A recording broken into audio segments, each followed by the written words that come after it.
tenéis el programa en mano, veréis que la primera conferencia era de Joan Galtung. Lo íbamos a hacer por videoconferencia y no somos capaces de comunicar. Siguen trabajando, entonces vamos a invertir el programa. Vamos a hablar, primero va a hablar Paloma Fabieres y después, si podemos conectar, conectaremos por videoconferencia, por Skype, con Galtung. Bienvenidos a esta, iba a ser la última, pero va a ser la penúltima conferencia del foro, o igual es la última si no podemos conectar, del Foro Solidario de este año. Parece imprescindible y del todo acertado abordar de nuevo en este foro situaciones de las personas refugiadas. Este tema ya lo tratamos hace 4 años, en la edición 12, y también contamos con Paloma Fabieres en aquella ocasión. La situación de crisis de los refugiados en Europa sigue siendo un drama desgarrador que ocupa los titulares de los medios de comunicación de todo el mundo. Lamentablemente nos encontramos con que las instituciones europeas no han sido todavía capaces de articular una respuesta adecuada, eficiente y respetuosa con los derechos humanos. Son tiempos, pues, que nos hacen cuestionarnos las bases éticas y jurídicas de un proyecto que sigue lesionando la dignidad de las personas refugiadas y que, a su vez, ponen en entredicho el carácter humanitario de la unidad europea, que se ve quebrada en el momento en que no somos capaces de hacer frente y solucionar esta tragedia. Además, ayer ya se comentaba cómo las formas de persecución y violencia en contextos de conflictos no son neutras en función del género. En este sentido, podemos decir que las mujeres refugiadas son víctimas de una doble vulnerabilidad, porque además de sufrir formas específicas de violencia, esta acostumbra a ser doble, por parte del acosador y por parte de la comunidad que la repudia. Para profundizar sobre estos temas, contamos con la presencia de Paloma Fabieres Ruiz, que nos va a impartir la conferencia Mujeres refugiadas y derechos humanos, instrumentos para la acción. Paloma pertenece al CEAR, que es la Comisión Española de Ayuda al Refugiado, desde el 2003, creo, y es coordinadora estatal del Servicio Jurídico de CEAR desde el año 2012. Letrada ejerciente del Ilustre Colegio de Abogados de Madrid desde el año 1990, abogada experta en derechos humanos, migraciones y asilo, y desde el 2017 es directora del área de políticas y campañas de CEAR. Especializada en el asesoramiento legal a solicitantes de protección internacional y refugiados en el territorio y puestos fronterizos, así como en el litigio ante los tribunales españoles y instancias europeas. Trabajó durante el año 2016 como experta en el Comité Económico y Social Europeo en la propuesta de reforma del Sistema Europeo Común de Asilo. Recientemente ha sido ponente en la Universidad Internacional Menéndez Pelayo, abordando la gestión de fronteras y derechos humanos, protección de los grupos vulnerables. Os dejo con Paloma. Muchas gracias.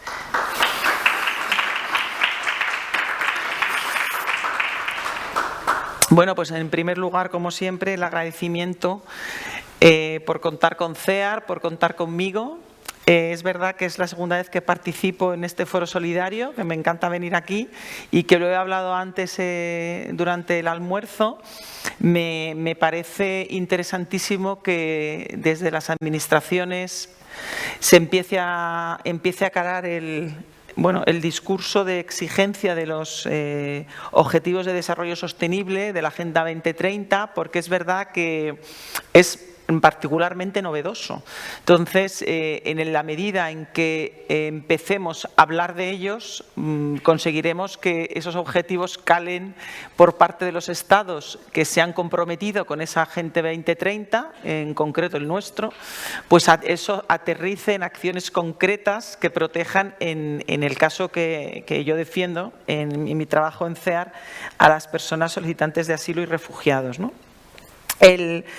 Es muy interesante porque, antes de nada, yo quiero poner de manifiesto que el derecho de asilo es un sistema de protección de derechos humanos, que contamos con instrumentos que en teoría deberían proteger a las personas refugiadas, que hoy hemos querido llamar instrumentos para la acción, porque creo que está muy relacionada con la Agenda 2030, es efectivamente la acción, y creo que hay que defender y exigir su cumplimiento digamos que de manera absolutamente complementaria al marco jurídico internacional que, bueno, hemos estado hablando antes de la última vez que vine aquí, que aquí se trató este tema de los refugiados y lamentablemente, pues unos años después, pues es nada que celebrar. Si tuviera que dar un titular, es nada que celebrar.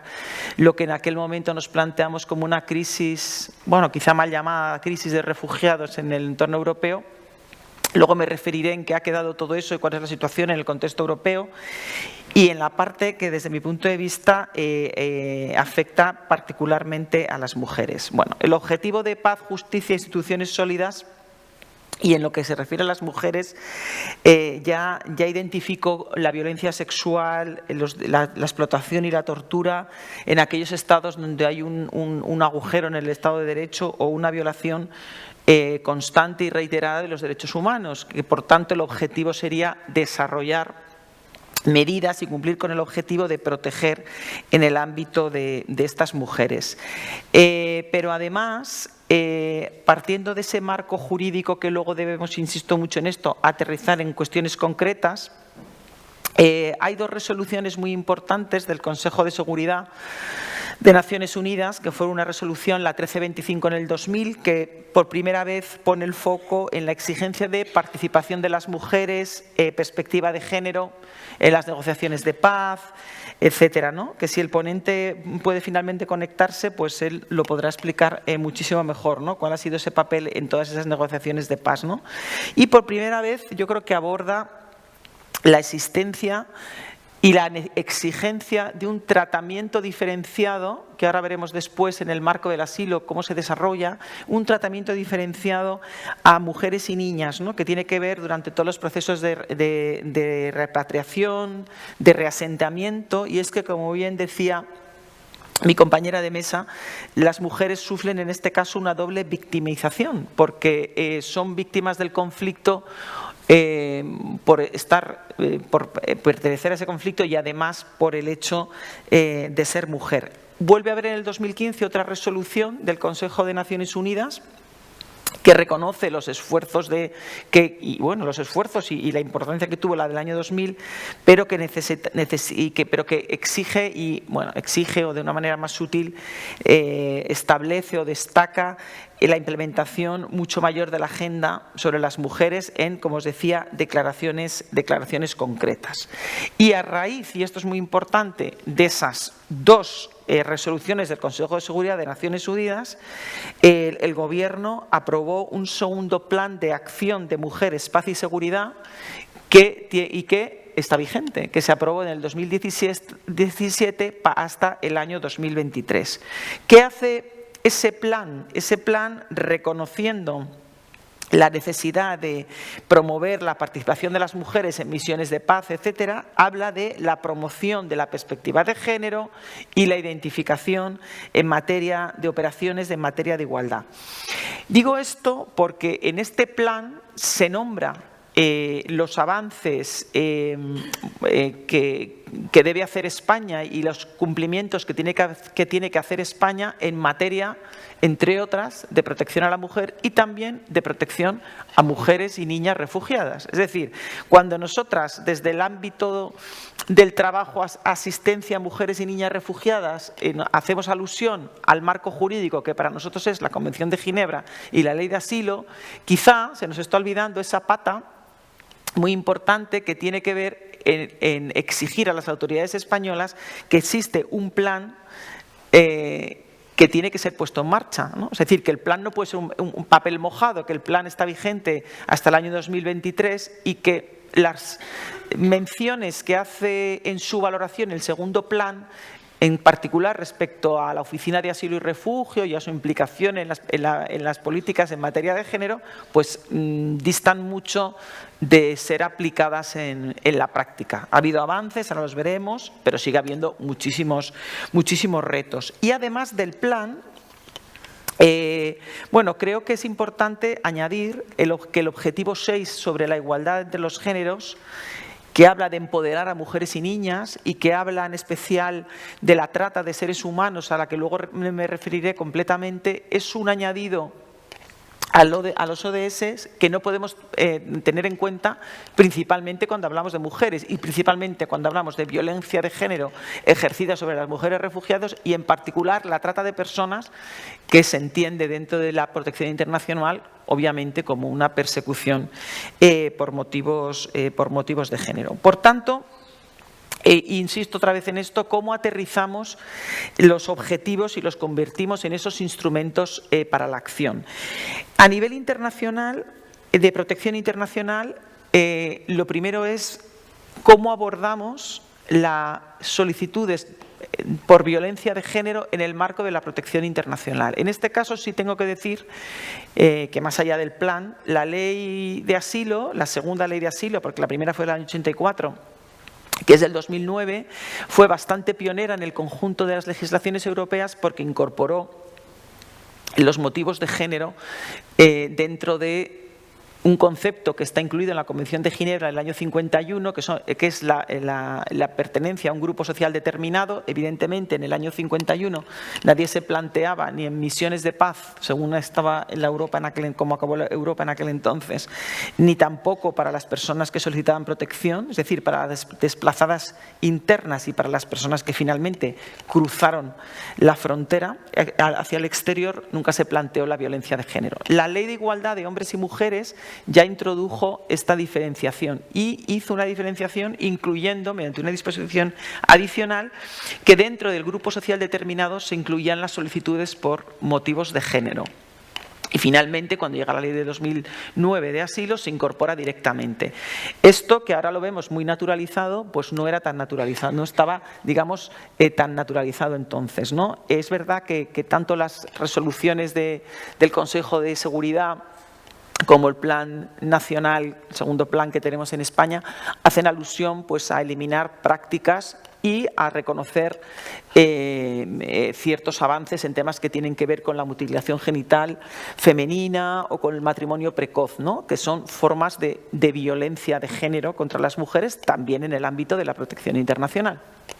Entonces, el reto al que nos hemos ido enfrentando durante todo este tiempo son dos importantes. Uno, reconocer cuáles son las formas de violencia de género que se ejercen sobre las mujeres y niñas en los contextos, en los casos en los que existe una persecución individual o en los casos de un conflicto bélico donde se acentúa, como decíamos antes, la persecución contra las mujeres como arma de guerra o en muchos casos porque se ha naturalizado la violencia que se ejerce sobre las mujeres. Luego me referiré a otro tema respecto a esto. Y por otro lado, conseguir ese tratamiento distinto, ese tratamiento diferenciado al que las recomendaciones de la CEDAW, las recomendaciones del plan y las recomendaciones de los ODS y las recomendaciones del pacto tienen entre sus objetivos. Como os decía, cuando hablamos de mutilación genital femenina y hablamos, por ejemplo, de retos y avances, cuando yo empecé a trabajar en el año 2003, que no estaba incluido dentro del grupo social determinado el concepto de género, los casos de mutilación genital no se les otorgaba protección, es decir, no se entendía que eso constituyera un grupo social determinado, ¿no? Ser mujer en un determinado contexto, en un determinado lugar, ¿no? Que es lo que nos hacía ser diferentes, ¿no? Ahora sí se reconoce la mutilación genital como una causa de violencia de género, con lo cual el reto siguiente que tenemos es cómo incluir dentro de violencia de género, que es a lo que alude la ley de asilo, todas esas formas de violencia, ¿no? Y cuando tratas de hacer un número cerrado, pues seguramente te equivocas y te dejas muchas formas de violencia fuera, ¿no? Es evidente que la violencia de género ejercida en el ámbito de la pareja, pues todos entendemos que es violencia de género, pero ahí hay que incluir la trata con fines de explotación sexual, con fines de explotación laboral. Hay muchos casos de explotación laboral, que también me referiré luego, que están unidas principalmente a las mujeres, vinculadas solamente a mujeres, matrimonio precoz, pruebas de virginidad, mutilación genital. El hecho de tener que utilizar determinadas indumentaria, la falta de acceso a derechos sexuales o reproductivos, es decir, todo reconducir todas aquellas situaciones en las que es evidente que se produce una violencia de género para trabajar en la mejor protección a estas mujeres. El contexto del que hablábamos antes de asilo, o sea, España nunca había sido un país receptor de solicitantes de asilo. Y me refiero no solamente a en cuestiones de inmigración, las mujeres estaban, la inmigración a la que participaban las mujeres era un determinado colectivo en unas determinadas nacionalidades para un determinado trabajo. Cuando aumentan las personas que tienen que emigrar por motivos de persecución o de conflicto bélico, aumenta el número de mujeres que solicitan protección internacional. En España era un país que hasta hace unos pocos años tenía entre 3.000 y 5.000 solicitudes de asilo. He buscado antes de venir el último dato que ha publicado el Ministerio del Interior y a 30 de septiembre llevamos 82.015 solicitudes de asilo en España, de las cuales hombres son 44.899 y mujeres 37.116. Entonces, la cara también, no solo de las migraciones en general, sino de las personas solicitantes de protección internacional, pues empieza a tener cara de mujer, ¿no? La cuestión es si estamos preparados para dar ese tratamiento diferenciado que establece, por cierto, la ley.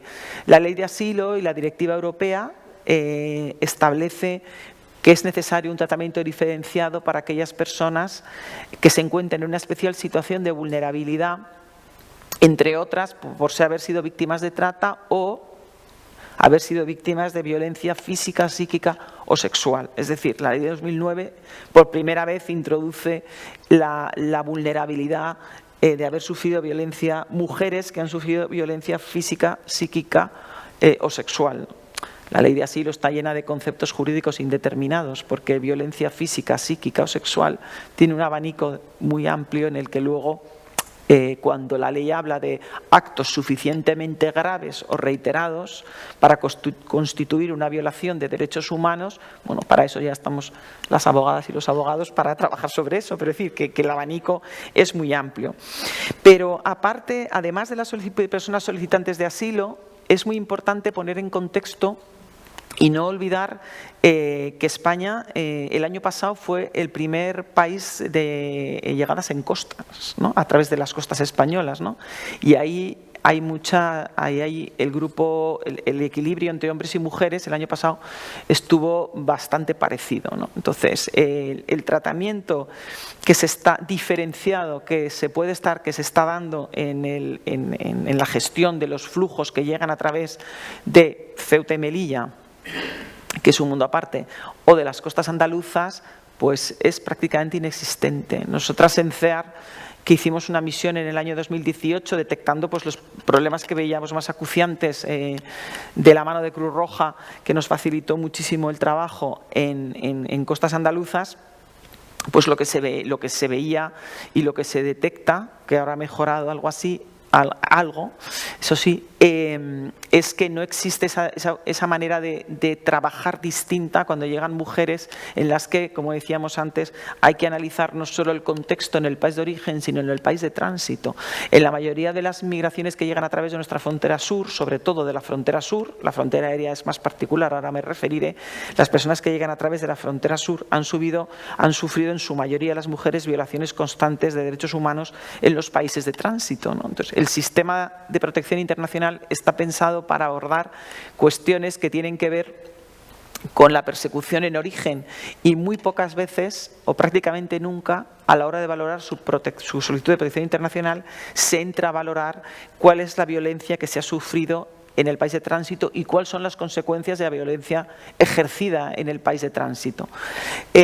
Cuando se deniega una solicitud de protección internacional a una persona que formaliza su solicitud de protección internacional en frontera, las personas son devueltas al lugar de procedencia, que no necesariamente es el lugar del país de origen. Luego, en la mayoría de los casos, no se valora cuál es la situación a la que se van a enfrentar, en este caso, las mujeres, en el caso de ser retornadas al país de al país de tránsito, ¿no? Que desde mi punto de vista debería ser o debe ser. Hay una recomendación del Defensor del Pueblo sobre esto, por cierto, una de las cuestiones principales. Es verdad que se ha abierto de unos años para acá un debate muy interesante que tiene que ver con las mujeres víctimas de trata, ¿no? Con fines de explotación sexual. Nosotras siempre hemos reclamado que la mirada debe abrirse también a la explotación con fines de explotación laboral, porque de momento España el único plan que tiene está enfocado a la explotación sexual y no a la laboral.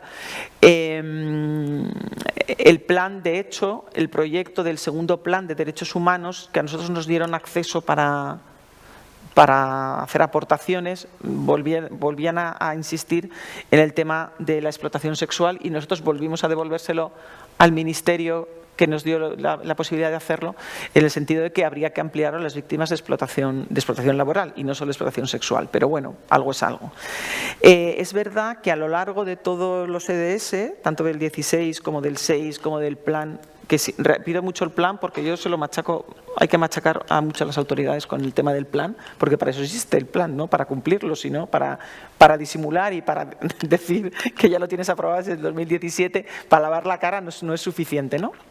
Entonces, en el tema de las mujeres víctimas de trata con fines de explotación sexual, en el año 2017 se reconoció por primera vez que pudieran ser víctimas reconocidas como merecedoras de protección internacional, porque hasta entonces, es una batalla que no hemos ganado todavía. Hemos ganado batallitas, pero no hemos ganado la guerra en ese sentido, ¿no? Y es que hay que tratar de convencer a las autoridades españolas, en este caso a la Oficina de Asilo y Refugio, al Ministerio del Interior, que las mujeres víctimas de trata, en aquellos casos en los que la trata, me da igual si ha comenzado en origen o ha comenzado en España, pero en el caso de ser devueltas, en aplicación del principio de no devolución, no podrían devolver a mujeres a los lugares de procedencia donde pudieran ser violentados sus derechos humanos. Y en el caso de las víctimas de trata, pues hay informes de múltiples organizaciones internacionales que alertan sobre la posibilidad de ser revictimizadas y retratadas en el caso de devolución al país. Bueno, esto dio lugar a muchos contenciosos ante la Audiencia Nacional. Esto dio lugar a acudir muchas veces al Tribunal Europeo de Derechos Humanos para parar devoluciones en frontera de mujeres que iban a ser expulsadas por este motivo. Los ODS ponen mucho el foco en la trata. Es verdad que lo hablo sobre todo, insisto mucho en el tema orientada a la explotación sexual de mujeres y niñas, y ahí tengo que decir que aunque ha habido avances en la protección, sigue habiendo muchos problemas, básicamente en la identificación. Es decir, en España solo pueden identificar como víctimas los cuerpos y fuerzas de seguridad del Estado. Las entidades o los abogadas o las organizaciones especiales en trata que trabajan con ellas solo podemos detectar indicios, pero solo pueden ser identificadas formalmente por parte de los fuerzas y cuerpos de seguridad del Estado. ¿Esto qué significa? Que en muchas ocasiones el objetivo de los fuerzas y cuerpos de seguridad del Estado, que por supuesto es la persecución del delito, y en ocasiones las entidades lo que abogamos es porque primero hay que proteger a la mujer y luego perseguir el delito, porque si no habremos fracasado todos en el intento. La ley de extranjería establece un periodo de restablecimiento y reflexión para las mujeres víctimas de trata, con el fin de poder otorgar un permiso durante un periodo determinado. Y en el caso de España, el proceso es al revés. Primero no te doy la posibilidad de restablecerte, sino que te obligo a reflexionar rápidamente para que en un puesto fronterizo me detalles quién son las personas que te traen, me des todos los datos de que disponga, y según eso ya decido yo si te identifico y entonces te doy la oportunidad de restablecerte. Es decir, esto parece una broma, pero es así. Es decir, los papeles, los tiempos, desde nuestro punto de vista, están cambiados. Entonces, aunque ha habido avances en el reconocimiento, aunque cuerpos y fuerzas de seguridad hacen redadas de vez en cuando y se dan muchos datos de las detenciones que se producen, pero hay pocos datos, o prácticamente muy pocos, sobre a cuántas mujeres se han protegido, ¿no? Es decir, cuando hay una intervención y se detecta un grupo de mujeres que son víctimas de trata, luego es muy difícil tener información sobre qué tipo de protección le hemos dado a las mujeres. Es verdad que se han establecido mecanismos para que desde cuando una mujer hace una solicitud de protección internacional y relata un hecho que tiene que ver con en las que hay indicios de que pueda haber una víctima de trata, de que pueda ser víctima de trata detrás, se puede articular el mecanismo y alertar a los cuerpos y fuerzas de seguridad del Estado. Si bien normalmente la información que las mujeres dan a los cuerpos y fuerzas de seguridad del Estado para ellos no son suficientemente contundentes como para considerarlas víctimas, identificarlas como víctimas de trata. Con lo cual, el camino no ha acabado. Como os decía, tenemos en costas un número muy importante de mujeres a las que no se les da todavía ese tratamiento diferenciado. Tenemos un melón abierto en este momento importante y grave sobre qué ocurre con aquellas mujeres que viajan con sus hijos menores de edad, pero en los que evidentemente no se puede acreditar aún el vínculo. Sobre las pruebas de ADN. Las pruebas de ADN tardan mucho tiempo, no se notifican a la persona interesada. En muchas maneras las personas abandonan los dispositivos porque su proyecto migratorio no termina en España, sino que continúan. Entonces, en ese caso, sufren la victimización, en algunos casos la separación de los menores. Como decíamos nos decía en la universidad, la doctrina no es pacífica en este tema. No sabemos si es necesario o protegemos más a los menores separándolos de sus madres hasta que tengamos la prueba de ADN, o si es necesario que sigan conviviendo, pero en los dispositivos donde se encuentran procedemos a la observación, que se utiliza mucho, ¿no? No es que, sino, ¿cuál es el criterio? Por observación.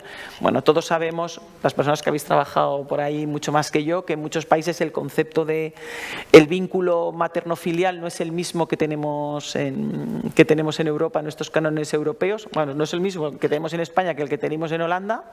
El concepto de materno-filial o el vínculo familiar, pues cuando hablamos de mujeres de otros países, es decir, ese es un debate que esté abierto, para el que nadie tiene respuesta. Yo demando más implicación de la Fiscalía de Menores en ese sentido. Hay otras y poner el interés superior del menor quizá por encima del de la madre en un momento dado. Hay compañeros míos dentro de la organización que no quieren que separen a los menores absolutamente nada. No tenemos tampoco una doctrina pacífica sobre si debemos informar a las autoridades cuando las mujeres con los menores abandonan los centros para irse a otros países europeos. Estamos protegiendo al menor, estamos victimizando a las madres. Es decir, eso estamos abiertos, luego lo podemos hablar después, porque no, sinceramente y siendo honesta, no hay una posición unánime y de hecho brilla la heterogeneidad, es decir, según la provincia o el lugar de llegada, en muchos casos se aplica un criterio o se aplica otro, ¿no? Y en ese sentido, pues es verdaderamente un problema importante y por eso no me quería dejar de referir. Luego tenemos, hablando de mujeres refugiadas, un tema, bueno, pues igual de preocupante que en costas o más, que son las mujeres que llegan a través de Ceuta y Melilla, ¿no?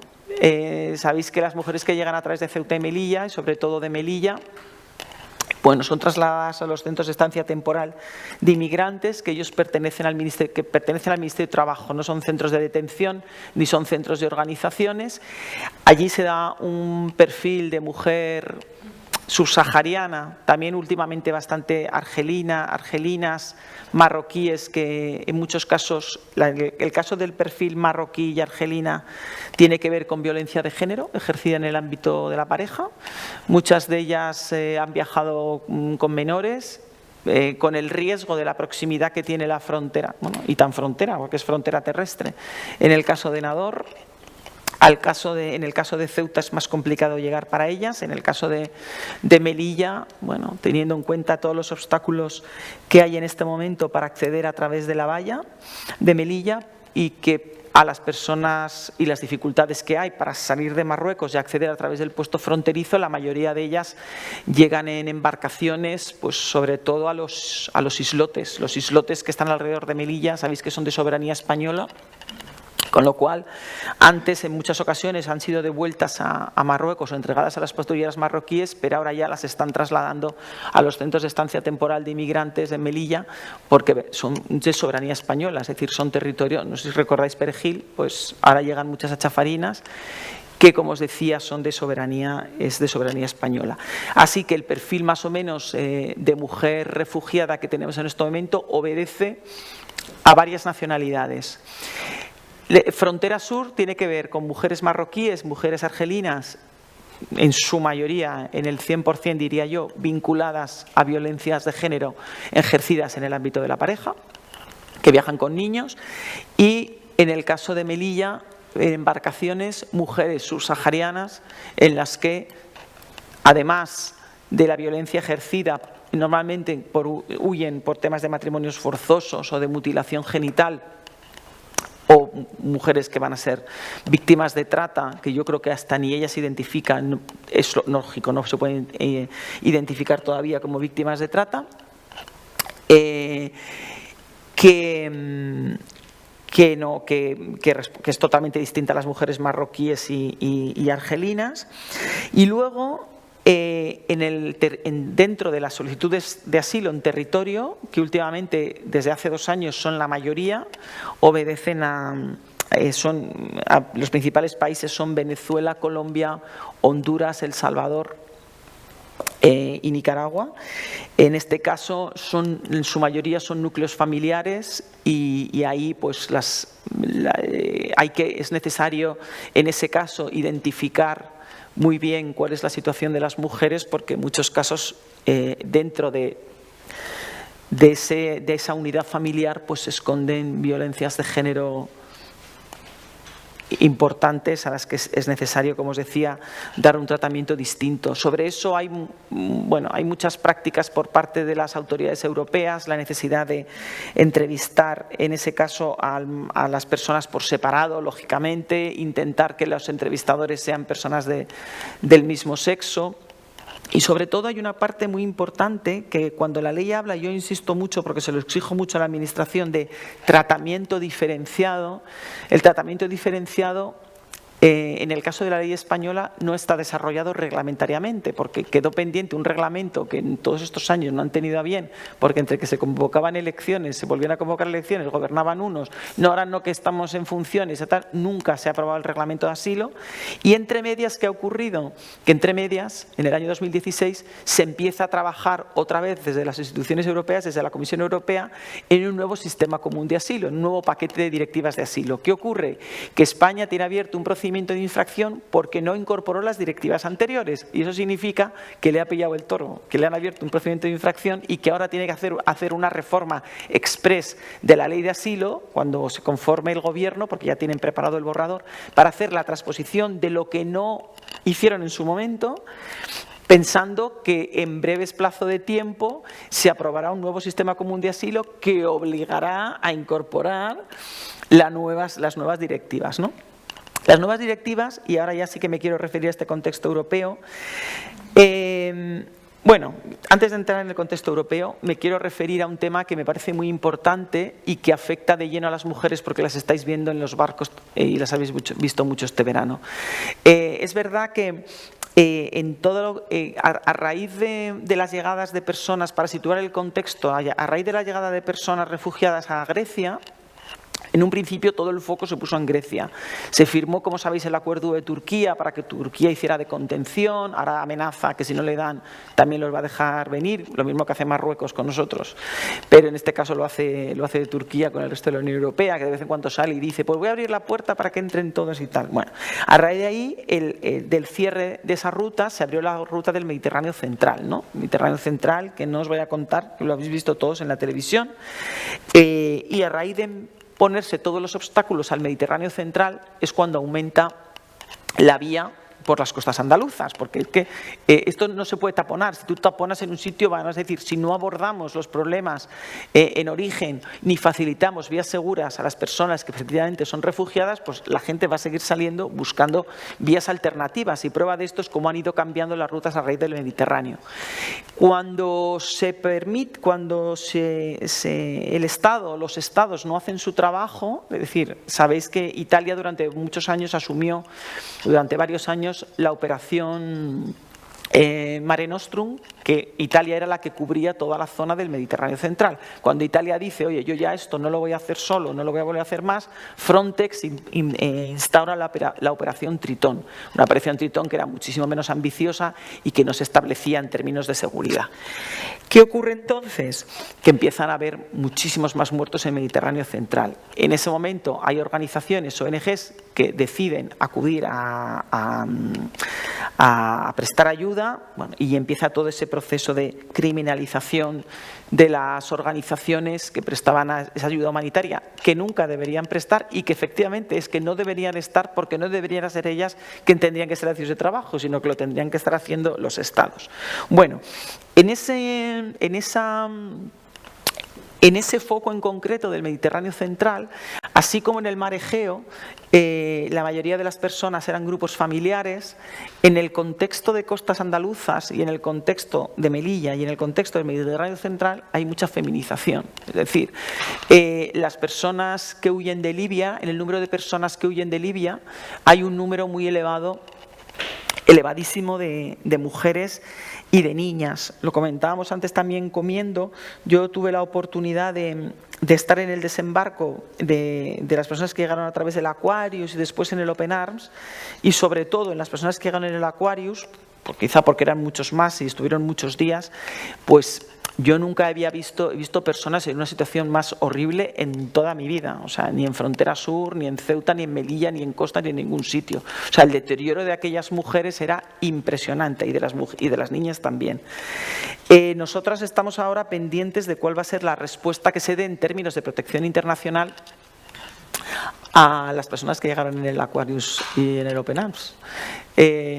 Porque esto tiene, desde nuestro punto de vista, así se lo hemos dicho a las autoridades, no digo nada que no les digamos a ellos, tiene dos patas. Tiene una pata que tiene que ser en términos legales, es decir, una persona se le puede dar protección por motivos de raza, de religión, de nacionalidad, de opiniones políticas o de pertenencia a grupo social determinado, y dice la ley, en caso de no cumplir con ninguno de estos requisitos, atendiendo a razones de índole humanitaria, se le podrá dotar de un permiso, ¿no? Entonces, nosotros lo que le decimos a autoridades es, en aquellos casos en los que consideréis que no concurren estas razones, pues tenéis un instrumento legal que son las razones humanitarias para darles este tipo de protección.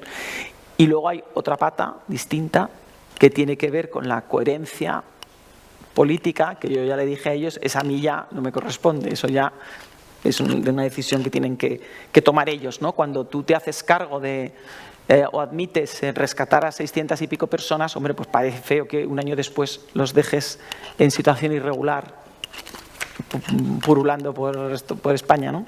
Pero bueno, eso es una cuestión muy concreta, pero que me parece importante, porque en el caso de Libia, la mayoría de las mujeres, o todas las mujeres que han pasado por Libia, han sido objeto de violencia física, psíquica o sexual, incluso víctimas de trata, ¿no? Me lo decían en Italia el otro día, que estuve en Roma, que ellos, eso Italia, que a todas las mujeres que habían llegado a través del Mediterráneo central les habían concedido un permiso por razones humanitarias por el hecho de considerar la situación a la que han estado sometidas en Libia, ¿no?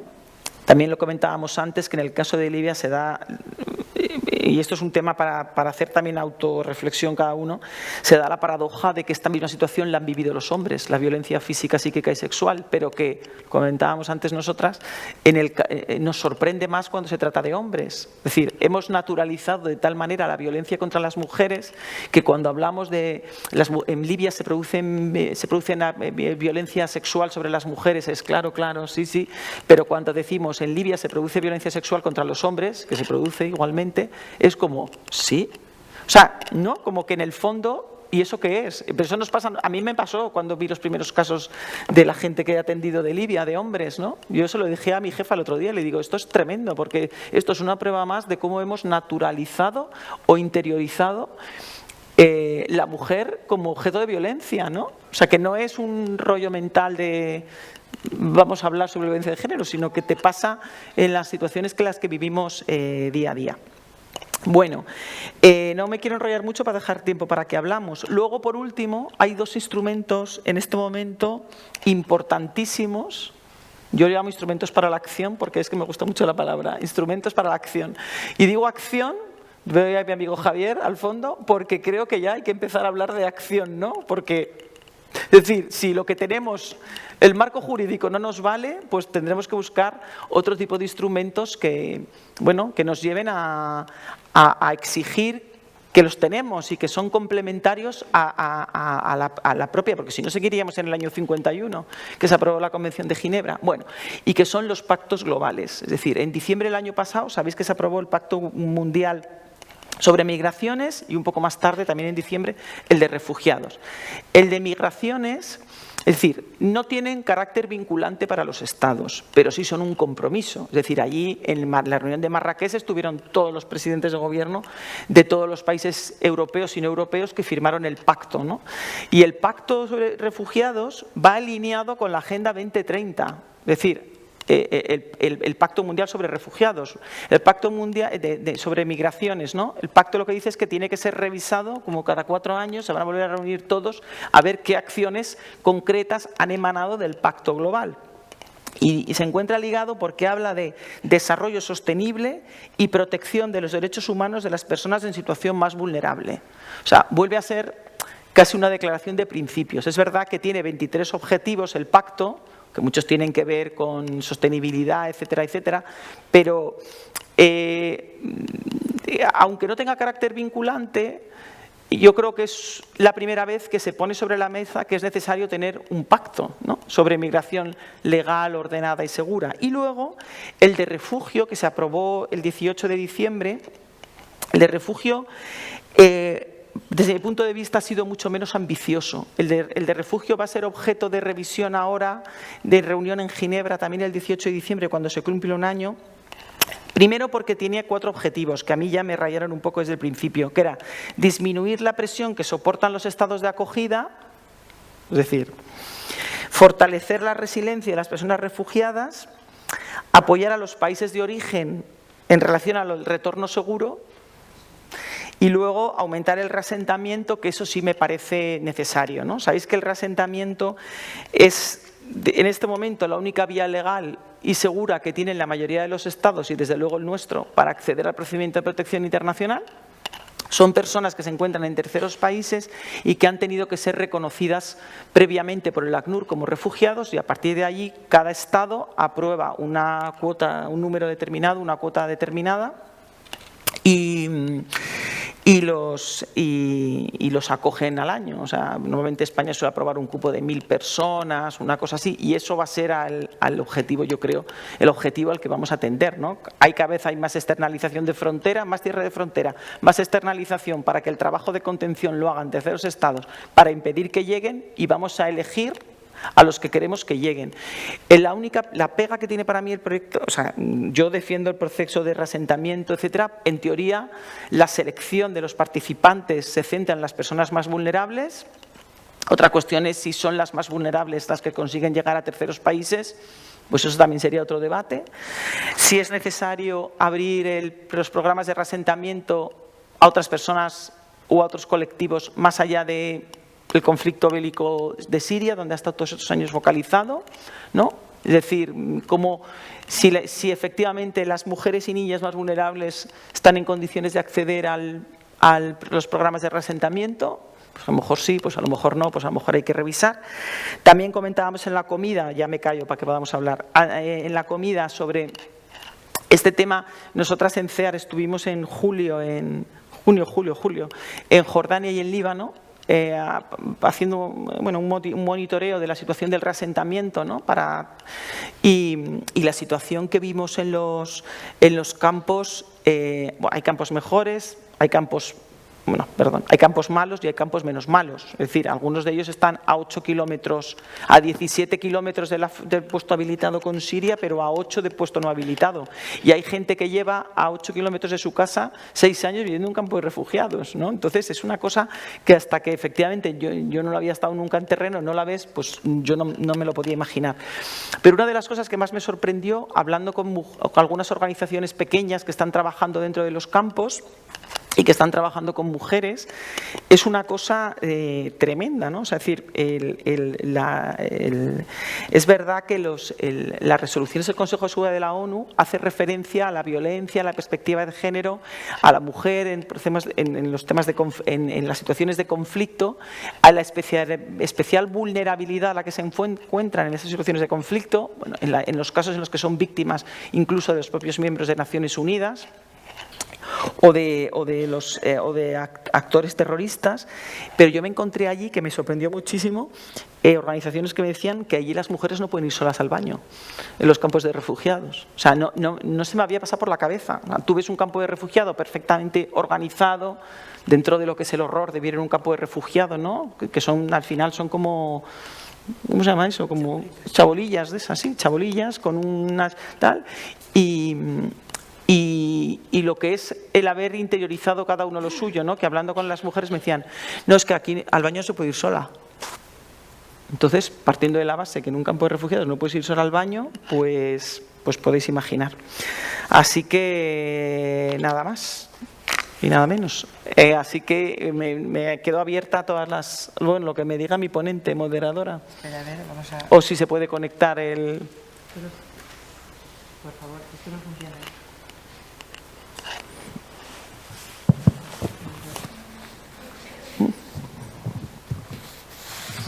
Ay, que pierdo esto.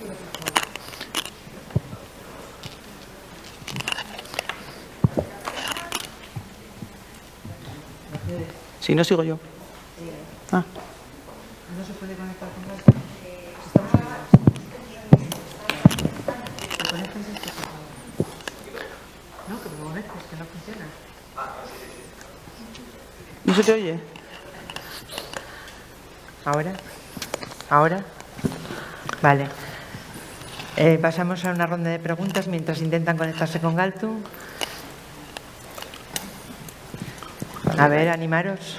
Ay, Javier al fondo. ¿Cómo no? Sí. Para ir a abrir. Este siempre. ¿Sí? Algunos animarán.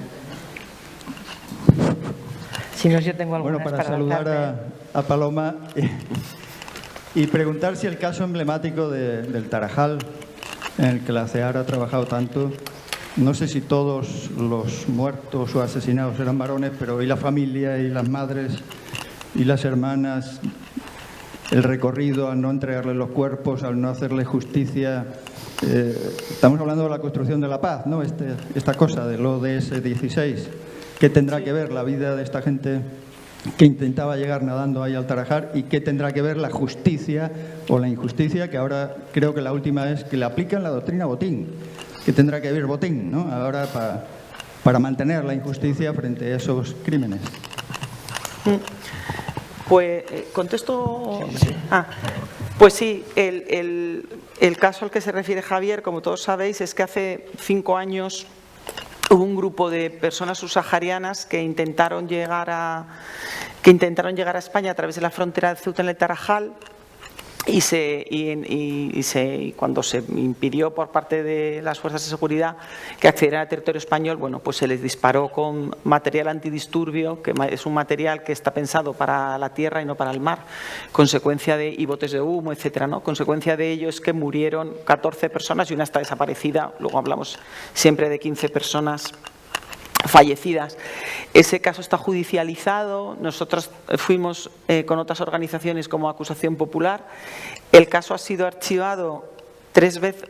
Ha sido archivado 2 veces. 2 veces se levantó el archivo en la audiencia provincial. Fue archivado por distintas juezas de instrucción, una mujer y un hombre de Ceuta. La tercera vez ha vuelto a ser archivado, como dice Javier. La verdad es que fue sorprendente porque la jueza en septiembre dictó un auto que no le puedes poner un pero, ¿no? Hablando de, bueno, ellos están acusados de homicidio imprudente y de negación de auxilio, y dictó un auto en el que hace un repaso de lo que es la protección de las fronteras y el respeto a los derechos humanos en las fronteras, ¿no? Entonces, y en el propio auto dice palabras como los derechos humanos serán universales o no serán, ¿no? O sea, habla de cosas que dices, oye, pues qué bien, bueno. Y en un mes después, la misma jueza que dictó ese auto de 50 y tantas páginas, archiva. Yo tengo una teoría que me voy a atrever a decir aquí, igual no debería porque soy acusación, pero archiva diciendo, lo archiva, veo indicios, pero lo archivo únicamente por aplicación de la doctrina Botín. Yo creo que ella, tú lees los dos autos y dices, esto no lo ha podido dictar la misma jueza en 20 días. Yo creo que ella ha tomado la decisión, por lo que sea, de elevarlo, de archivar para que sea la audiencia provincial quien tome la decisión.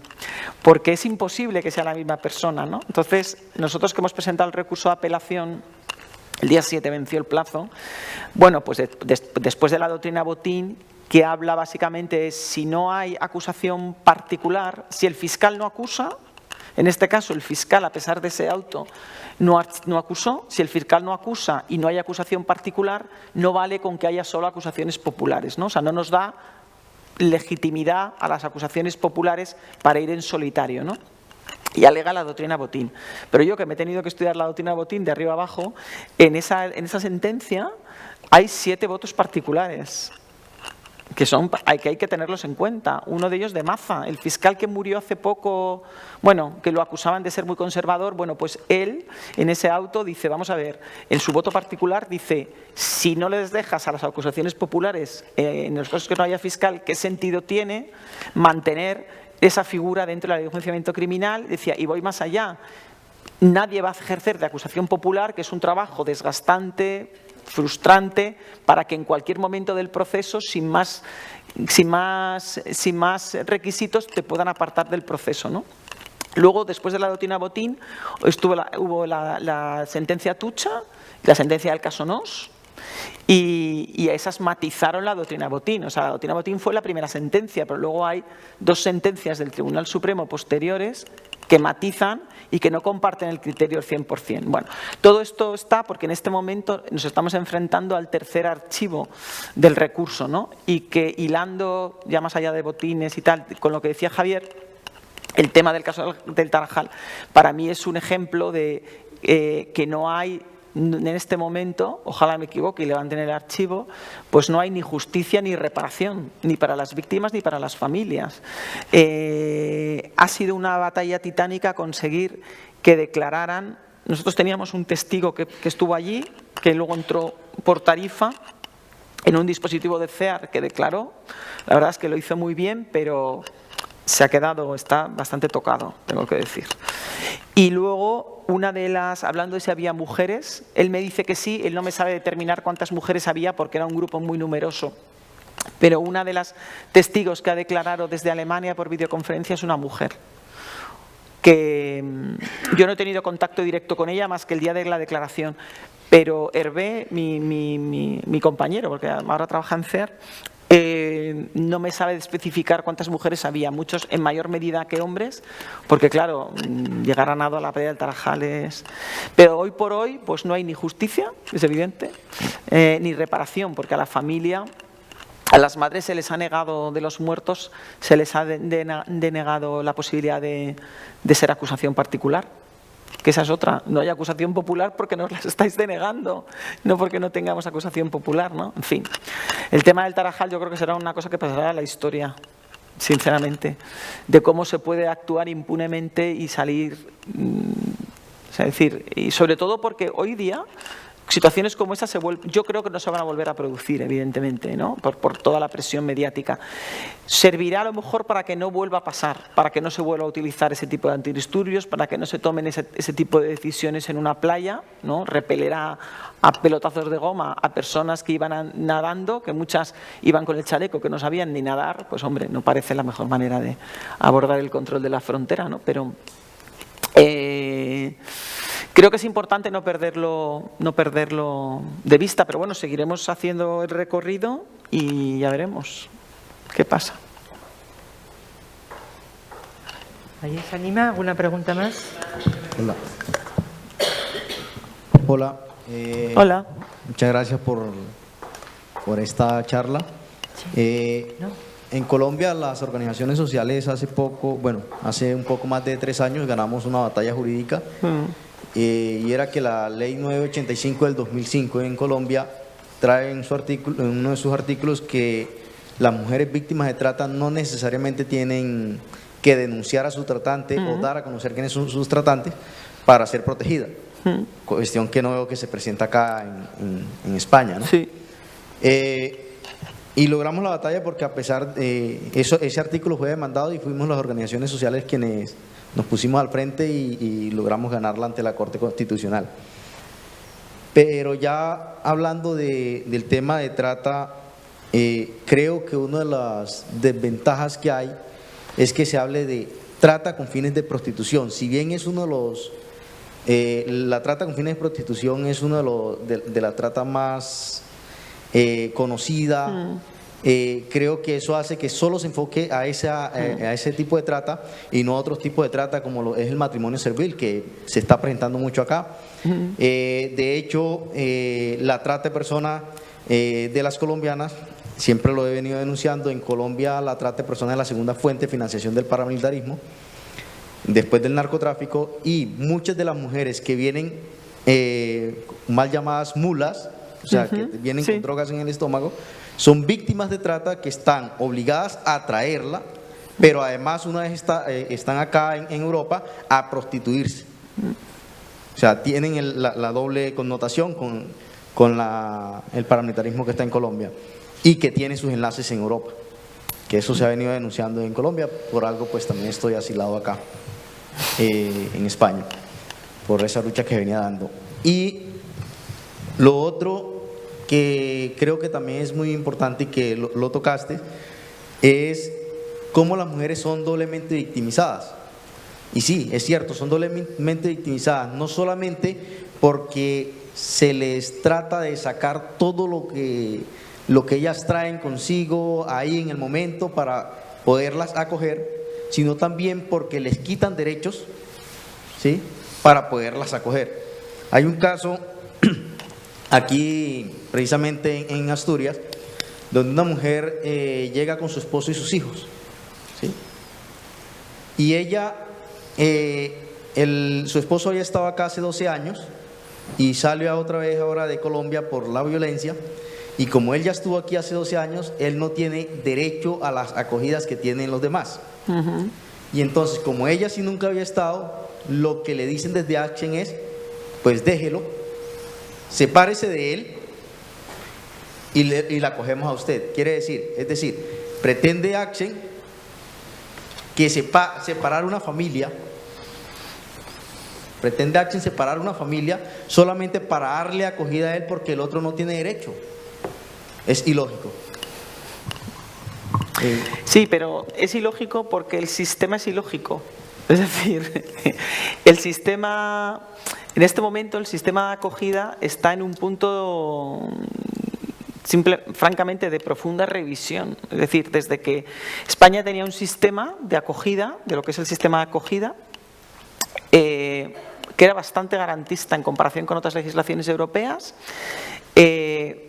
En el año 2017 el sistema quiebra absolutamente, se incrementan las plazas de acogida, se incrementan las técnicas, etcétera, etcétera, y el sistema va sacando algo a la cabeza. En este momento el sistema está colapsado, es decir, la primera acogida está colapsada. Yo tengo haitianos admitidos a trámite en Barajas el otro día que están durmiendo en la terminal, en el aeropuerto. Ayer parecía que fue el SAMUR social. Es decir, el sistema en sí está muerto. A mí eso que tú me dices no me sorprende porque es que el sistema, las normas del manual de procedimientos no permite que ese señor pueda acceder al sistema. No te lo permite. Es decir, yo no conozco el caso en concreto, pero no te lo permite. O sea, el sistema es absolutamente inflexible. El sistema llega a un punto en el que si el niño ha venido primero con el padre y el padre agota la ayuda y luego viene la madre, el niño tiene que salir del sistema con el mismo progenitor, con el primero, que tengo ahora una batalla en ese sentido jurídica con ellos. O sea, eso es el sistema. El sistema, como se ha saturado, se ha vuelto lo más inflexible del mundo mundial. Es decir, lo que hace 4 años o 5 quizá tú pedías prórrogas de estancia o situaciones como esta, mira, el marido ya vino, pero ¿cuántos años lleva el marido en España? ¿Lleva más de 5? Fuera, no puede entrar en el sistema. O sea, es la propia saturación lo que ha llevado a hacer un sistema totalmente inflexible y, desde mi punto de vista, va a ser objeto de profunda revisión y me temo que a mucho peor, siguiendo el modelo de los países europeos, a mucho peor. Es decir, en España nosotros siempre hemos defendido, y así lo han aplicado, que la condición de solicitante de asilo existe desde que tú manifiestas la voluntad, ¿no? Que es lo que dice la directiva europea. Y así se aplicó en España desde el principio.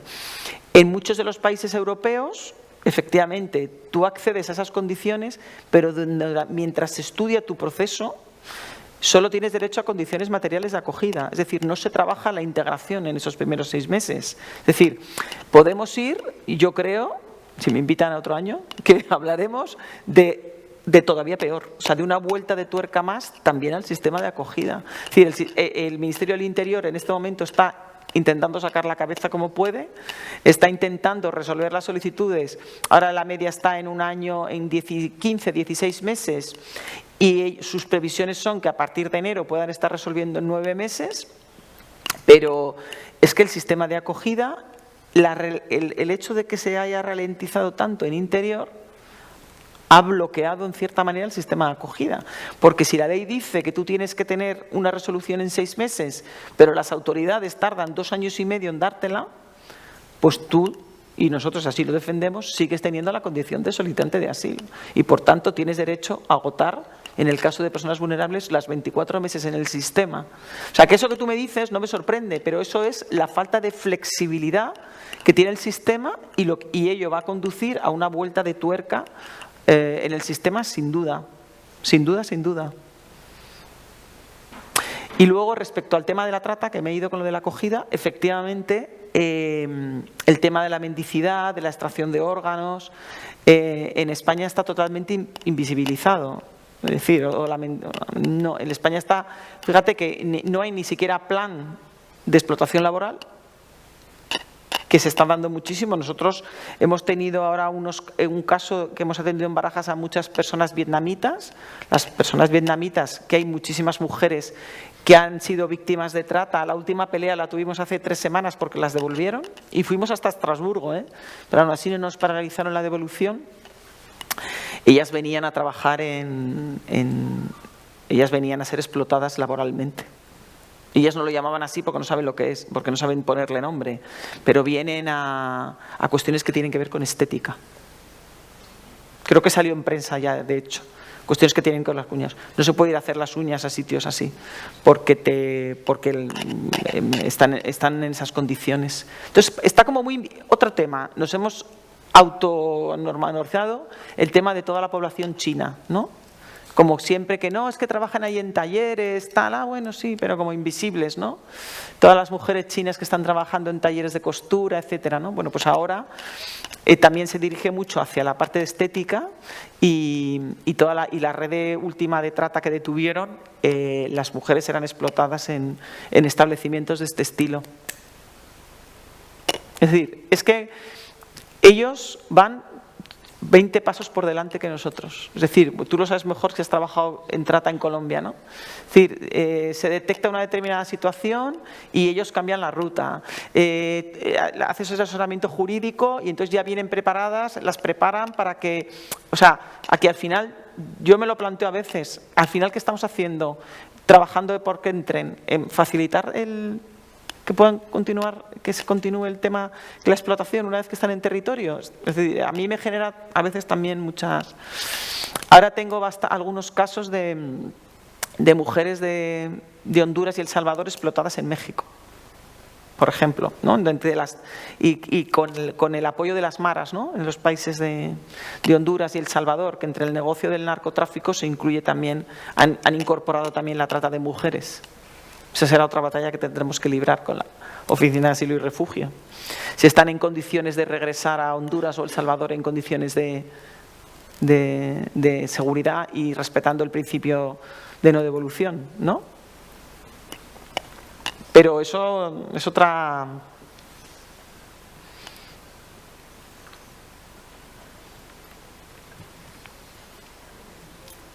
Bueno, si no hay preguntas, la voy a lanzar yo. ¿Hay alguna más, Mercedes? ¿Alguna palabra pedida? ¿Qué nos puedes decir sobre la alarmante ausencia de datos sobre las violaciones que ejercen sobre las mujeres y niñas cuando ya están en Europa? Nada. Mira, una de las... el famoso plan este al que yo me he referido, uno de los principales logros o retos o logros, porque lo pone en logro porque claro es el plan, es el tema de que la Oficina de Asilo y Refugio lleve una mejor en el tema de datos, ¿no? La Oficina de Asilo y Refugio tenía una herramienta, y sigue teniendo una herramienta, que estaba pensada, y vuelvo a insistir, para 3.000 o 2.000 solicitantes de asilo, ¿no? Entonces, algo ha mejorado el tema de los datos, pero en general los datos que ofrece el Ministerio del Interior son puramente cuantitativos, es decir, cuántos han llegado, cuántos hombres, cuántas mujeres y las edades que tienen, y si exploran algo en la herramienta, la formación podría ser, ¿no? Porque de hecho en las propias solicitudes de asilo te piden la formación. Ahora, la cuantificación de la situación de vulnerabilidad de mujeres y niños solicitantes de asilo, te digo, ninguna. Ellos pueden llevar únicamente, controlar aquellos casos en los que se ha activado el protocolo de trata. Eso sí lo tienen cuantificado. ¿Cuántas veces se ha articulado el protocolo de trata? Pero no serán capaces de decirte en qué consisten otras violaciones de derechos frente a la mujer. Ni tampoco están en condiciones de dar el dato sobre cuántas solicitudes de asilo han sido por conflicto bélico, cuántas por nacionalidad, cuántas por cuestiones políticas o cuántas por género. Con lo cual, ese ejercicio lo hacemos las entidades por nuestra cuenta. Entonces, a mí cuando me preguntan los periodistas ¿cuántas solicitudes? Yo siempre digo lo mismo, es que yo te puedo decir las que yo he atendido, que pueden ser una muestra, pero no las que han sido atendidas por el Estado, ¿no? Porque el Estado de momento no es capaz de extraer de su herramienta este tipo de información que sería muy importante. Pero bueno, tampoco quiero irme con un mensaje negativo. Yo creo que en cuestiones, si realmente algo se ha avanzado en España en términos de protección, es en aquella que tiene que ver con género y con orientación sexual, no con identidad. En identidad sexual todavía queda muchísimo camino por recorrer, pero vamos, muchísimo, que tienes que ser súper activista para que te reconozcan la protección, porque el tema, sobre todo de las mujeres, yo solo he tenido mujeres en toda la vida que he trabajado en asilo, de mujeres transexuales, suele estar vinculada al ejercicio de la prostitución en el país de origen como único medio de supervivencia, y más o menos lo que el criterio de las autoridades es la violencia que la sufren en el ejercicio de la prostitución. Que ya está. Y la persecución no viene de eso, pero viene de terceros agentes, como si los fuerzas y cuerpos de seguridad del Estado en Honduras no fueran terceros agentes, ¿no? Entonces, hay un reto muy importante, la identificación de mujeres transexuales. Esto se me había olvidado y es muy importante. Hay muchos avances en cuestiones LGB, LGB tampoco, quitando ni en la B ni en la T, pero en cuestiones LG sí. Y bastantes avances en lo que tiene que ver el reconocimiento por motivos de género. Porque, como os decía, yo en el año 2003 la mutilación genital era como ¿de qué me estás hablando? La trata ni hablábamos, y la violencia de género empezaba a vislumbrarse, porque yo me acuerdo en aquel entonces que a veces la Oficina de Asilo me decía, en cuestiones de violencia de género en el ámbito familiar, me decía, es que eso no es convención, eso no está en la Convención de Ginebra. Y era otra vez volver a empezar. Yo, no, sí, pero está en la ley, aunque no esté dicha textualmente en la Convención de Ginebra, ¿no?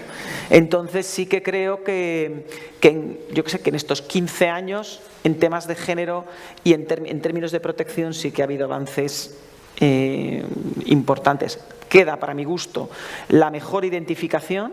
Un reto en la identificación, no solo de perfiles de trata, sino de perfiles de mujeres especialmente vulnerables por otras causas. queda pendiente un tratamiento distinto, un tratamiento diferenciado, que hasta ahora, como no hay reglamento que desarrolle ese artículo, se va haciendo ad hoc en cada situación, pues depende qué instructor te toque, depende qué abogada te toque, depende si las personas están, digamos, dentro de ese camino más acompañado en el que puedes tener apoyo psicosocial, etcétera, porque en el tema de, esto se me olvidó decirlo y es muy importante, en el tema, el procedimiento de protección internacional es un procedimiento administrativo, pero es un procedimiento administrativo que tiene la ventaja que puedes alegar lo que a tu derecho convenga, en el sentido que no solamente hay una información jurídica, sino que te tienes que apoyar y debes apoyarte en otro tipo de, en los casos de género 100%, en otro tipo de profesionales que te van a sustentar el expediente jurídico seguramente mucho mejor que nosotros alegando la Convención de Ginebra o los ODS o los pactos que sean, ¿no? Y en ese sentido, ahí sí que quedan muchos retos en la identificación y en ese tratamiento diferenciado, pero poniendo también por delante que han sido años de muchas de avances importantes. ¿Y en el resto de los países de Europa están como nosotros o van más avanzados? O pues regular, regular. Claro. Yo siempre digo que me sitúo en el medio entre Alemania y Hungría. Vale. No, más o menos. Bueno, me parece que no somos capaces a conectar con Galdún. Habrá hay problemas de conexión en las montañas alicantinas.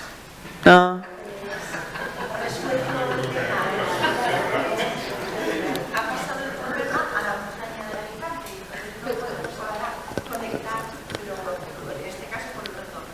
Lo seguimos intentando, lo hago desde las 5 de la tarde intentándolo, pero no es viable.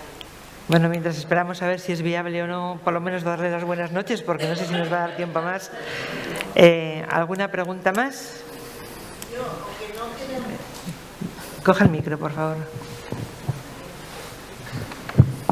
Hola, nada, pues, me encantó la charla, aunque es un poco, bueno, te sitúa en la realidad y realmente dan ganas de salir corriendo, pero de este país y a dónde ir, pero no sé.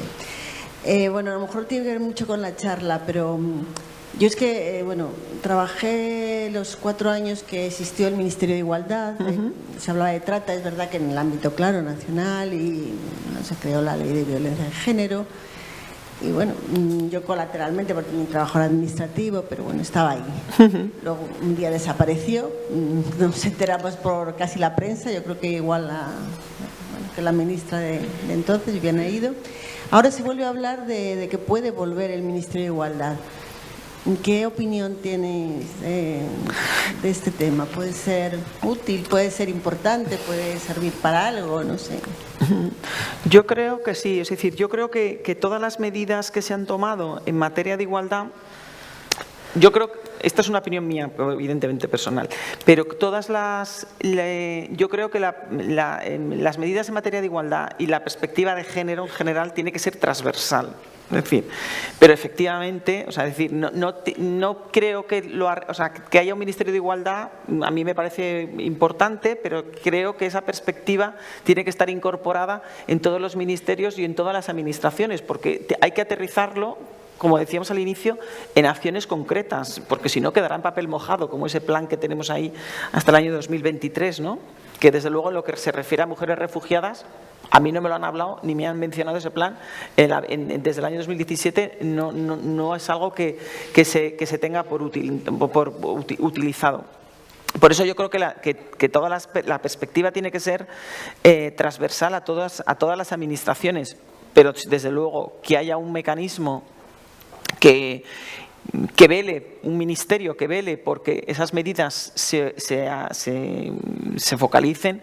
Yo no me dedico a la política ni tengo nada que ver con ningún grupo ni partido, etcétera, pero sí que creo que en estos últimos meses sí que ha habido, desde luego nosotras, yo puedo hablar en la parte que me toca, la Secretaría de Estado de Igualdad sí que ha estado muy pendiente de reunirse con las organizaciones, sí que nos ha pedido consejo. Yo puedo hablar que no represento a nadie, de ningún partido político, pero puedo hablar en la parte que a mí me toca. Yo sí que he sentido en estos meses bastante diálogo en ese sentido, ¿no? O sea, sí que me he sentido escuchada. Ya llevamos unos años ahí un poco de sequía, sí que me he sentido escuchada en el sentido de, bueno, en el tema, por ejemplo, de Ceuta y Melilla, que yo insisto mucho en el tema de las mujeres, el acceso al procedimiento de protección internacional, a la identificación de trata, y yo tengo que decir que la Secretaría de Estado en esa mesa me dijo, bueno, ¿tú qué propones? ¿Qué harías? Que cuando te dicen eso es como, qué responsabilidad. Bueno, pero me parece un paso, ¿no? Entonces, sinceramente, que haya... Yo eso es lo que he vivido en estos meses y yo creo que sí que se ha puesto mucho el foco en ese sentido y yo creo que desde la vicepresidencia del Gobierno, desde luego, a mí en todas las patas que me toca de asilo sí que he tenido la sensación, o por lo menos esa visión, pero yo desde luego si volviera al ministerio tal cual, por supuesto. Yo el único reproche que les hago es que en el plan de derechos humanos que he hablado antes, en la propuesta del plan, vuelven a hablar de explotación con fines de explotación sexual. Y yo estuve en unas jornadas que organizaron allí, también en Madrid, hablando sobre porque después de esto que hemos hablado, ¿qué? Bueno, pues después de esto falta aprobar una ley integral contra la no discriminación, de igualdad de trato y no discriminación, que es una obligación que tenemos de la Directiva Europea que habrá que aprobar en algún momento, y sobre todo una ley integral de trata, ¿no? Es decir, yo creo que pasa por las dos patas, ¿no? La ley de igualdad y no discriminación. Ahora hay un consejo para la eliminación de todas formas contra el racismo y la xenofobia, que nosotros también formamos parte, que depende de la Secretaría de Estado de Igualdad, pero además hay que aprobar la ley. Y además hay que aprobar una ley integral de trata. Y es verdad que en aquellos debates ellas volvían, como antes, no especifica la doctrina sobre si la ley de igualdad de trata tiene que referirse a todo tipo, a todas las formas de trata. Y es verdad que ahí estaban ellas muy escoradas a que fuera solamente para todo tipo de explotación, pero enfocada en mujeres. Entonces, yo sigo defendiendo que también hay hombres víctimas de trata, ¿no?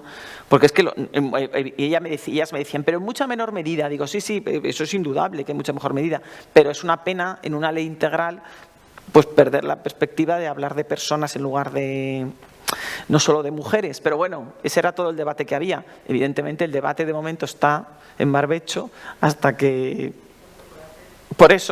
se... Bueno, pero bueno, es una obligación que también está entre los deberes pendientes del futuro gobierno, aprobar la ley de igualdad de trato y la ley integral contra la trata, ojo, y la ley integral contra la violencia infantil. Es decir, tienen tres patas, tienen ahí tres retos que ahí también las organizaciones pues tendrán unas u otras, en alguna pata pues habrá... O sea, es un reto importante, porque cuando a ti te preguntan ¿y tú qué harías? ¿Sabes? Y haciendo una propuesta realista, no viene de arriba, no, sino una propuesta realista que pueda ser tenida en cuenta, porque si no es realista, ya tienen en cuenta poco, pero si encima es poco realista o cero realista, pues poco vamos a conseguir.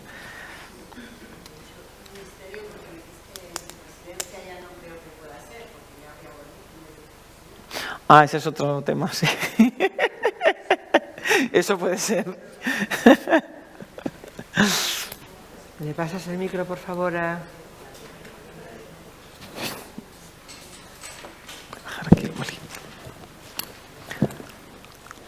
Si no hay otras preguntas, en medio de este desastre enorme para la cual la CEAR es una herramienta, sería bueno que explicaras un poco de qué va esto de la CEAR, de Juan Mari Vandrés hasta el presente, como herramienta.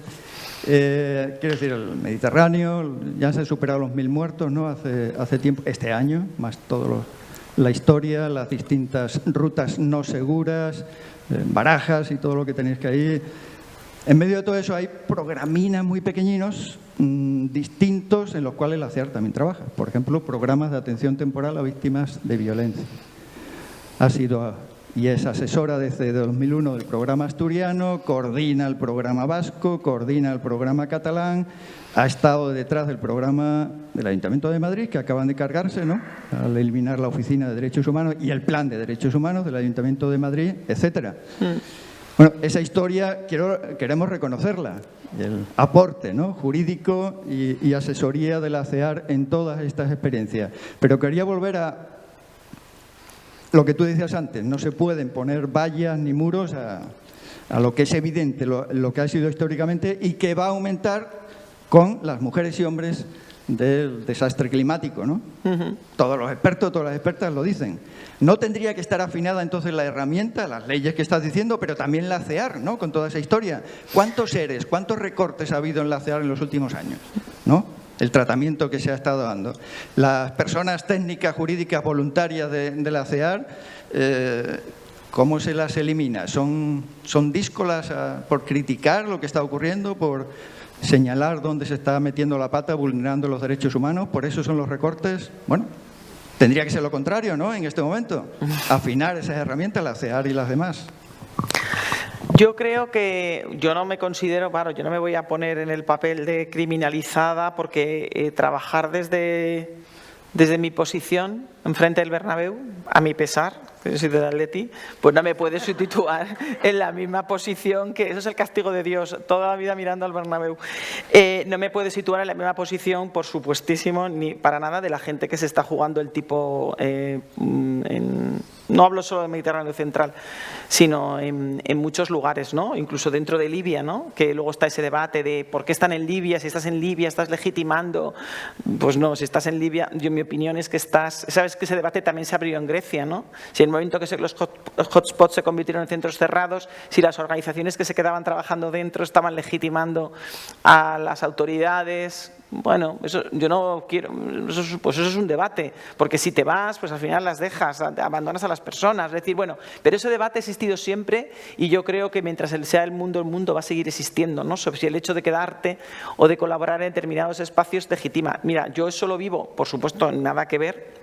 Nosotros tenemos presencia de abogados en Ceuta y Melilla, en los centros de internamiento de extranjeros, y muchas veces me vienen con la misma cantinela. Es que vosotros no decís, digo, mira, es imposible llegar en un centro de protección temporal como fue Melilla, que llegó a tener 1.700 personas en un momento dado, poder llegar a todos los sitios con una abogada y poder tratar los recursos. Pero si consigues 2 gotas de arena en ese mare magnum, yo se lo dije muchas veces a algunas entidades, digo, oye, que yo si no, agarro el montante y me voy de Ceuta y Melilla. Y soy la gran superdefensora de derechos humanos desde la distancia, pero es que hay veces hay que estar dentro para poder defender determinados derechos, para saber lo que está pasando dentro, para poder reivindicar, para poder abrir pequeñas brechas, pequeños canales. Y yo creo que en general, yo hablo de esto en un contexto, por supuesto, muy pequeño y hasta privilegiado, pero el objetivo, si es que lo hemos visto muy claro en el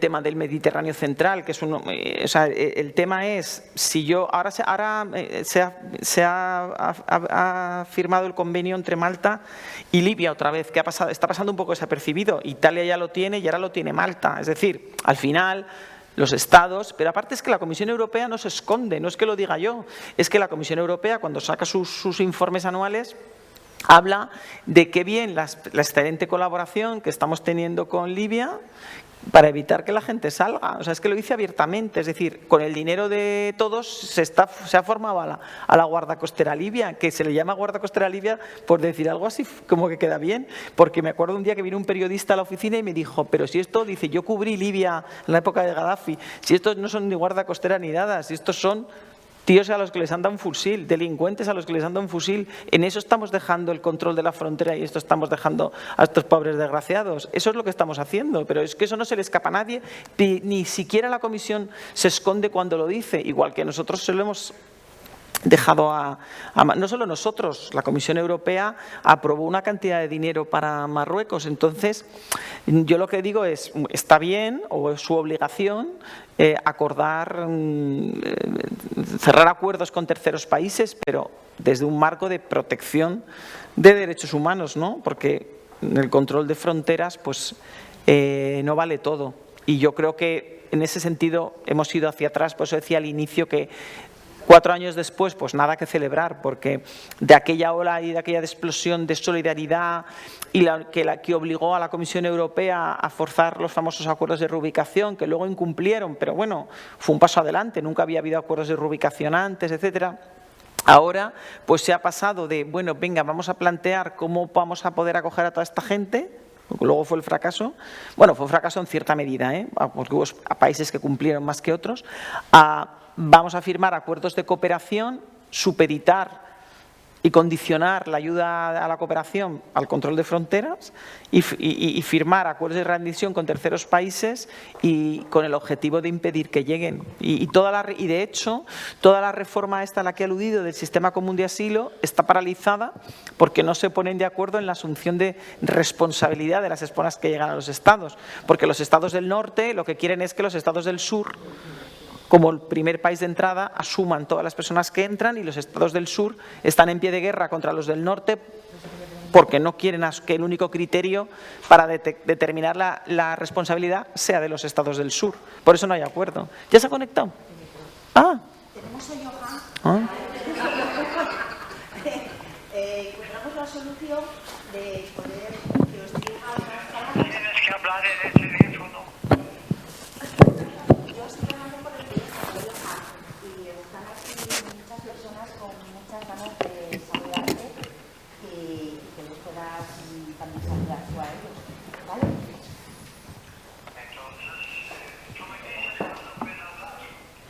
Ahora mismo ya puedes hablar. Entonces, queridos amigos, amigas, Johan Galtung aquí. Se trata de paz positiva. Hay que pensarlo, hay que decirlo, pero sobre todo hay que hacerlo.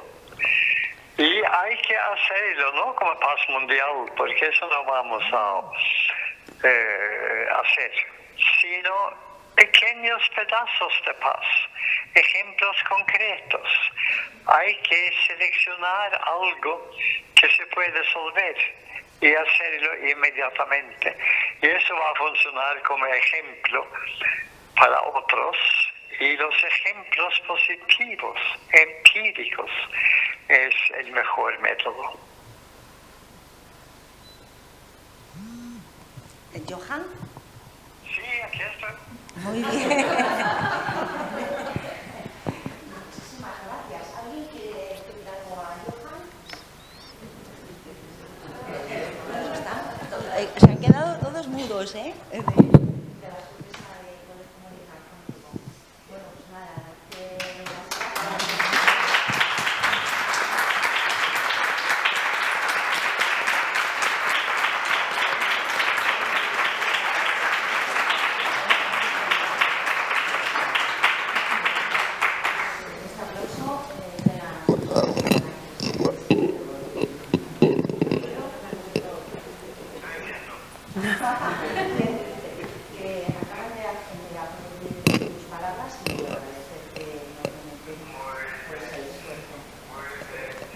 Amigos, estamos en la misma línea en el sentido concreto de paz positiva. Pues muchas gracias y buenas noches y hablamos mañana. Gracias.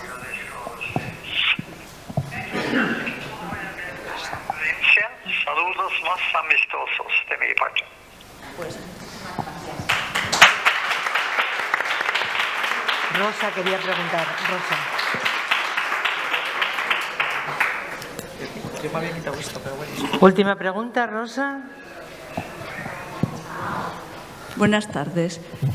Yo quería hacerte una pregunta, o sea, se ve como la necesidad imperiosa y urgente de hacer acogida o recogida de tantas víctimas como están surgiendo pues en todos los sitios y sobre todo en el mar, ¿no? Mediterráneo. Pero yo os pregunto, además de esto, las causas se buscan, porque tú antes hablabas del objetivo y que el objetivo era X. Yo pienso que uno de los objetivos más importantes es buscar las causas, porque es que si no vamos a seguir así por los siglos de los siglos. Entonces, sobre esto, ¿cómo se trabaja? Perdón, es que me quité esto porque pensé que iba a estar... A ver,